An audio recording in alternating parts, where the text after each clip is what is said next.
We are at chapter 14. Wait here, Holt said briefly. I'm going down for a closer look. To hell with waiting here, Eric told him. I'm coming with you. Holt looked at the big Canadian, knowing that arguing would be useless. Still, he made the attempt. I suppose it will make no difference if I point out I'm going to have to be as inconspicuous as possible. Eric shook his head. Not in the slightest. My reasoning hasn't changed. I'm not taking back a second-hand report to my Obergel. I want to get a closer look at these people, get some idea of what we're up against. I can tell you what you're up against, Holt said grimly. I'll see for myself, the Jarl said stubbornly, and Holt shrugged, finally giving in. All right, but move carefully, and try not to make too much noise. The Timijai aren't idiots, you know. They'll have pickets out in the trees around the camp, as well as sentries on the perimeter. Well, you just tell me where they are and I'll avoid them, Eric replied with a little heat. I can be inconspicuous when I need to. Just like you can ride, I suppose, Holt muttered to himself. The Canadian ignored the comment, continuing to glare stubbornly at him. At length Holt shrugged. Well, let's get on with it. They tethered their horses on the reserve side of the crest. They began to work their way down through the trees to the valleys below them. They had gone a few hundred meters when Holt turned to the Canadian.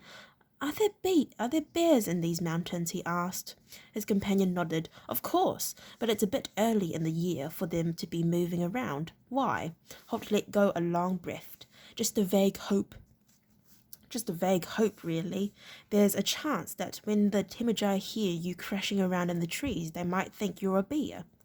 Eric smiled with his mouth only. His eyes were as cold as the snow. You're a very amusing fellow, he told Holt. I'd like to brain you with my axe one of these days. If you could manage to do it quietly, I'd almost welcome it, Holt said. Then he turned away and continued to lead the way down the hill, ghosting between the trees, sliding from one patch of shadows to the next, barely disturbing a branch or a twig as he passed.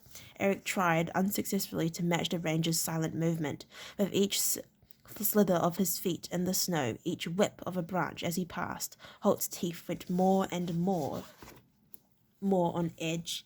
He had just determined that he would have to leave the Canadian behind once they got within striking distance of the Timijai camp when he glimpsed something off to their left in the trees. Quickly he held up his hand for Eric to stop. The biggest Canadian, not understanding the imperative nature of the gesture, kept moving till he was alongside Holt. What is it? He asked. He kept his voice low, but to Holt it seemed like a bellow that echoed among the trees. He placed his own mouth next to the Canadian's ear and breathed in a barely audible voice. Listening post in the trees. It was a familiar Timujai technique. Whenever a force camped for the night, they threw out a screen of concealed two-man listening posts to give early warning of any attempt at a surprise attack. He and Eric had just passed such a post, so that it now lay to their left and slightly behind them. For a moment, Holt toyed with the idea of continuing down the hill. Then he discarded it. The screen was usually deployed in depth. Just because they had passed one post didn't mean there wasn't others ahead of them. He decided it might be best to cut their losses and extract themselves as quietly as possible, trusting to the gathering darkness to conceal them. It would mean abandoning the idea of getting a closer look at the Timijai force, but it couldn't be helped. Besides, with Eric along, it was unlikely they would get much closer without being seen, or more likely heard. He leaned closer to the other man and spoke softly once more. Follow me. Go slowly and watch where you put your feet. Oh, look, someone dog-eared the page. The snow under the tree was strewn with dead branches and pine cones. Several times as they'd made their way downhill, he had winced as Eric had trod heavy-footed on fallen branches, breaking them with seemingly ear-splitting cracks. Silently, Holt flitted between the trees, moving like a wraith. Sliding into cover after he'd gone some 50 paces, he looked back and waved the Canadian on, watched for a moment with mounting apprehension as the big man moved, swaying awkwardly as he placed his feet with exaggerated care. Finally, unable to watch him any longer, Holt looked anxiously to the left to see if there was any sign that the men in the listening post had seen or heard them, and heard a rightly loud crack, followed by a muffled curse from the hill below him. Eric was poised in mid-stride. A rotten branch snapped in half on the snow in front of him. Freeze, muttered Holt to himself, in the desperate hope that the big man would have the sense to stay motionless. Instead, Eric made the vital blunder that untrained stalkers nearly always made. He dashed for cover, hoping to substitute speed for stealth, and the sudden movement gave him away to the Timajai in the listening post. There was a shout from above them, and a flight of arrows slammed into the tree behind which the Canadian had taken cover. Holt peered round his tree.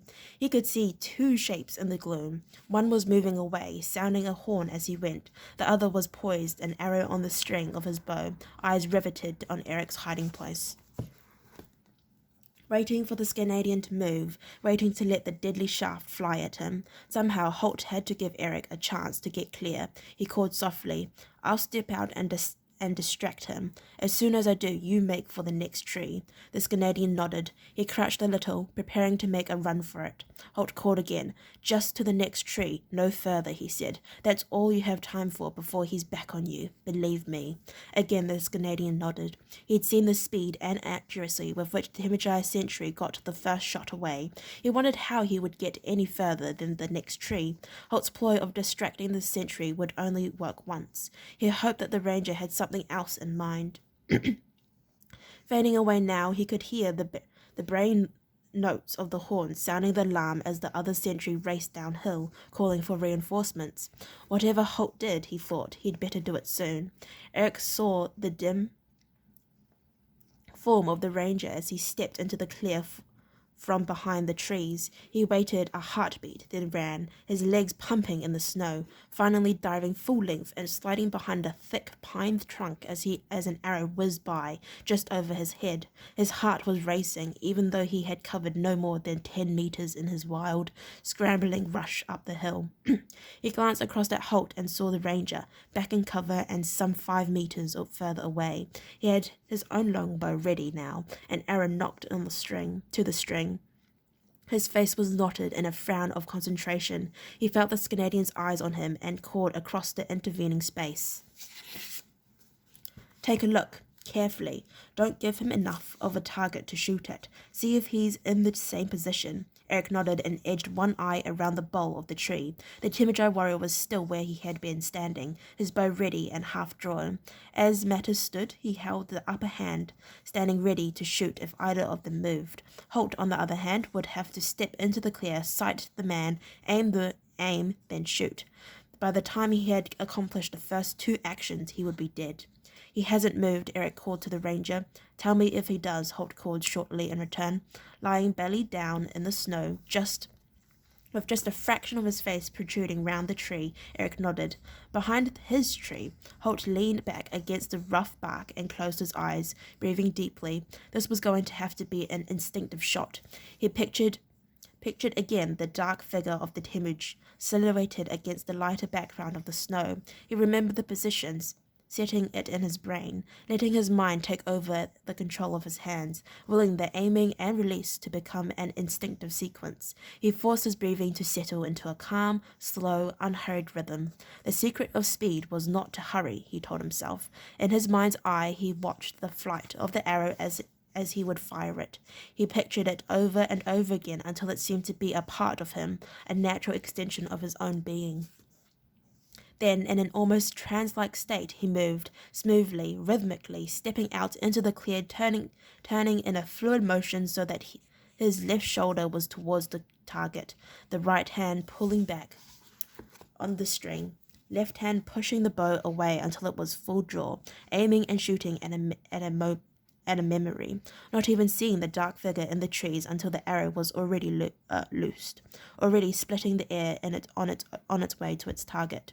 And when he finally did see the bowman in his conscious vision, knowing that the shot was good, the heavy shaft went home. The Timuju fell backwards, in the snow, his own shot half a second too late, sailing high and harmless into the tops of the pines. Eric scrambled to his feet, regarding the small grey-cloaked figure with something close to awe.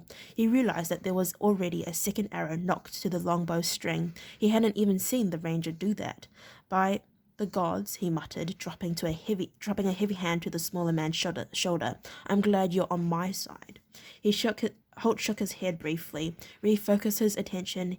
He glared angrily at the big Canadian. I thought I told you to watch where you put your feet, he said accusingly. Eric shrugged. I did, he replied ruefully, but while I was busy watching the ground, I hit that branch with my head, broke it clean in two. Holt raised his eyebrows. I assume you're not talking about your head, he muttered. Eric frowned at the suggestion. Of course not, he replied. More's the pity, Holt told him, then gestured up the hill. Now let's get out of here. Oh, look at that. We've got to chapter 15. So I'd like to thank you very much for listening to read up to chapter 14. If you'd like to listen to me read chapter 15, please stay posted and I'll see you next time. Bye-bye.